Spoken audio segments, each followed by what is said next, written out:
रहा था, CR पाटिल जी कह रहे थे केजरीवाल ठग है। सुना आपने?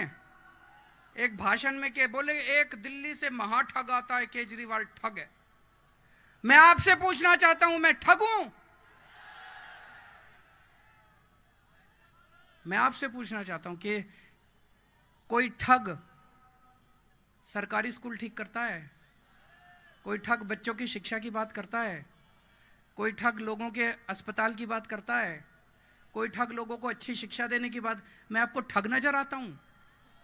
मैं आपसे पूछे, जिन जिन लोगों को लगता है केजरीवाल ठग है, हाथ खड़े करें।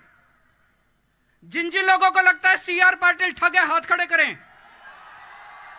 ये कैमरे वाले जरा दिखा दें, जरा मोड़ दें कैमरे वाले और दिखा दें कि CR पाटिल के बारे में गुजरात की जनता क्या सोचती है।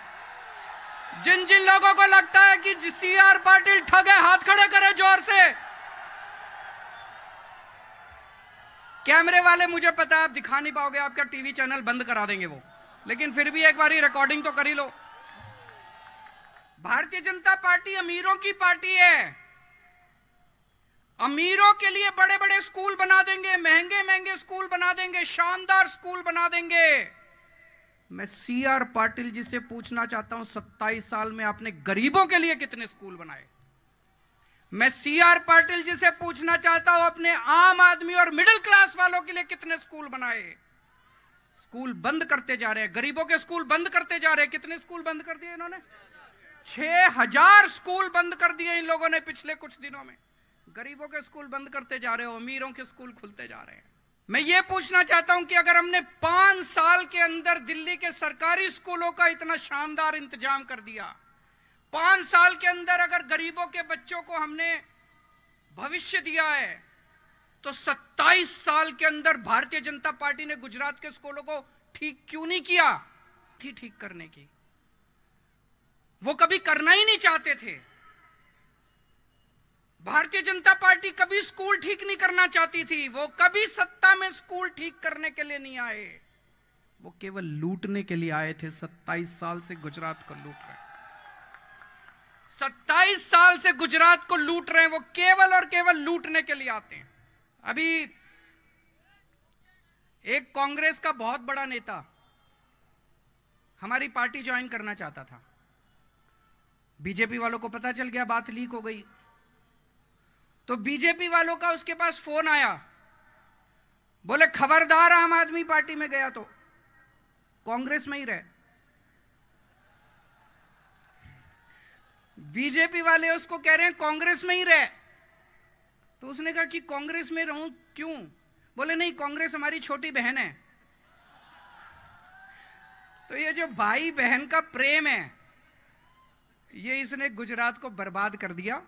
अब इन दोनों भाई और बहन दोनों को हटाओ और आम आदमी पार्टी की सरकार लेके आओ। आजकल गुजरात के गांव-गांव के अंदर, घर-घर के अंदर आम आदमी पार्टी की चर्चा हो रही है। पिछले 2-3 महीनों में मेरा भी कई बार आना हुआ।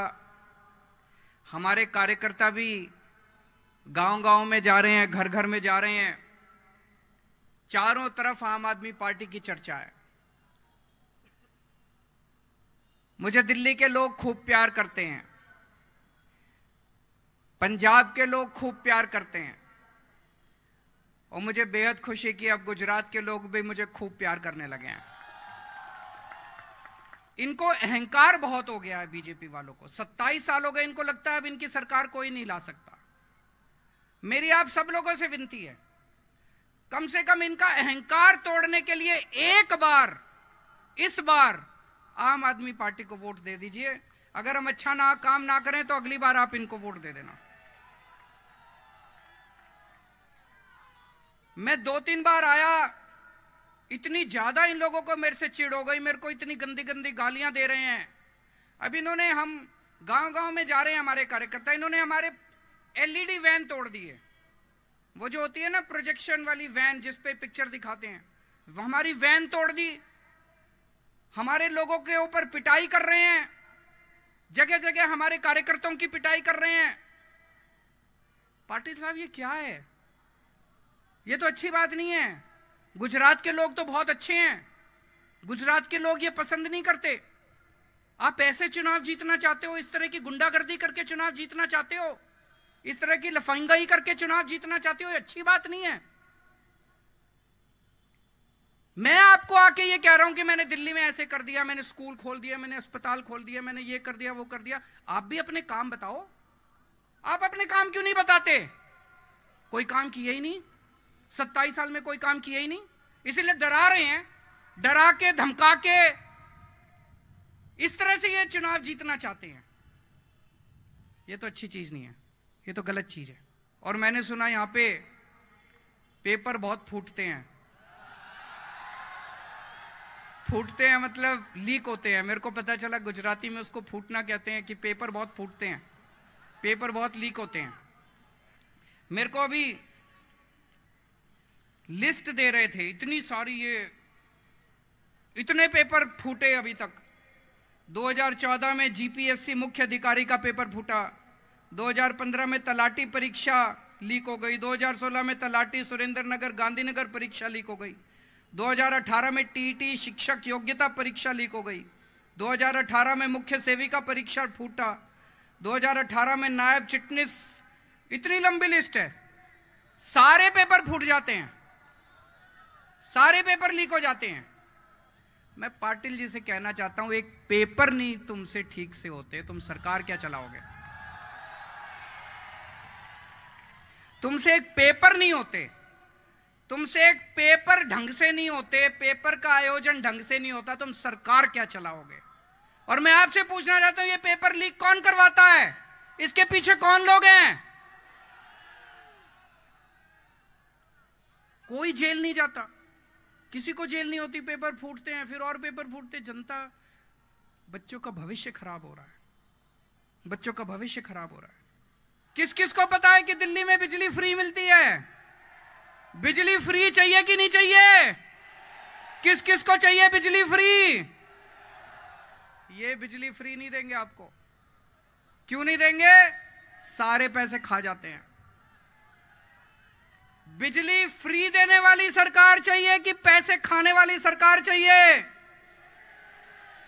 फ्री देने वाली सरकार चाहिए तो आम आदमी पार्टी को लेके आओ, आम आदमी पार्टी को लेके आओ। 24 घंटे बिजली देंगे, फ्री बिजली देंगे। ये आपको कभी फ्री बिजली नहीं देंगे। गुजरात के बारे में चर्चा करते हैं। एक बूढ़ी अम्मा आई, आके मुझे धीरे से कान में बोलती है, बेटा अयोध्या के बारे में सुना है? मैंने कहा अयोध्या जानता हूं अम्मा, वही अयोध्या ना जहां पे श्री रामचंद्र जी का जन्म हुआ था? बोली हां वही अयोध्या। बोली बेटा गए हो वहां पे? मैंने कहा गया हूं, बहुत सुकून मिलता है, राम जन्मभूमि पे जाके बहुत सुकून मिलता है। बोली बेटा मैं बहुत गरीब हूं, गुजरात के एक कोने में एक गांव में रहती हूं, मेरा बड़ा मन है अयोध्या जाने का। मैंने कहा अम्मा आपको अयोध्या जरूर भेजेंगे, एसी ट्रेन से भेजेंगे, एसी होटल में ठहराएंगे, गुजरात के एक एक बुजुर्ग और एक एक माता को हम अयोध्या जी रामचंद्र जी के दर्शन कराएंगे। एक ही विनती है मां। मैंने कहा मां भगवान से प्रार्थना करो कि गुजरात में आम आदमी पार्टी की ईमानदार सरकार बने। मैंने उनको बताया दिल्ली के अंदर हमारी एक योजना है, मुख्यमंत्री तीर्थ यात्रा योजना।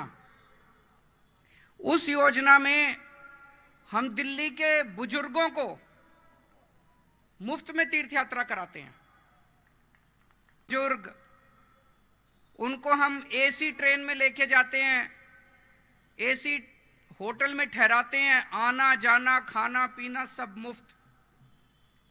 हरिद्वार, ऋषिकेश, अयोध्या जी, शिरडी बाबा, पुरी जी, रामेश्वरम, मथुरा, वृंदावन, इस तरह से 12 स्थान हैं अयोध्या जी।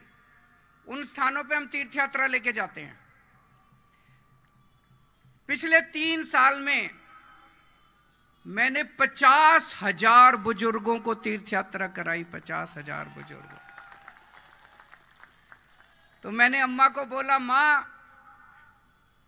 आपसे एक ही प्रार्थना है, ऊपर वाले से प्रार्थना करो कि गुजरात में भी आम आदमी पार्टी की सरकार बने तो गुजरात के एक एक बुजुर्ग को और एक एक माता को हम तीर्थ यात्रा कराएंगे, अयोध्या जी के दर्शन कराएंगे। यहां पे गुजरात में 27 साल से भाजपा की सरकार है। आप में से किसी को अयोध्या जी के दर्शन कराए भाजपा वालों ने?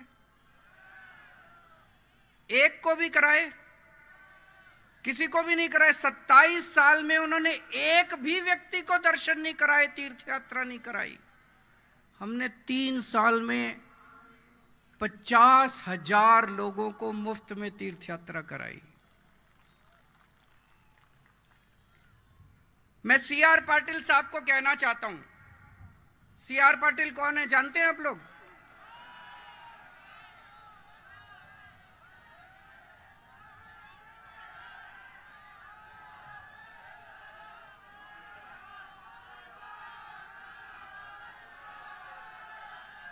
सीआर पाटिल गुजरात के भारतीय जनता पार्टी के अध्यक्ष हैं। ऐसा कहा जाता है, मुझे नहीं पता, लोग कहते हैं कि मुख्यमंत्री कोई भी बने, सरकार तो सीआर पाटिल ही चलाते हैं। ऐसा लोग कहते हैं, मुझे नहीं पता ऐसा है क्या कि सरकार तो सीआर पाटिल ही चलाते हैं। मैं पाटिल साहब को कहना चाहता हूं, पाटिल साहब आपने तो 27 साल में एक भी गुजरात के आदमी को तीर्थ यात्रा नहीं कराई। आम आदमी पार्टी की सरकार बन गई तो अगले 5 साल के अंदर गुजरात के सारी माताओं को और सारे बुजुर्गों को तीर्थ यात्रा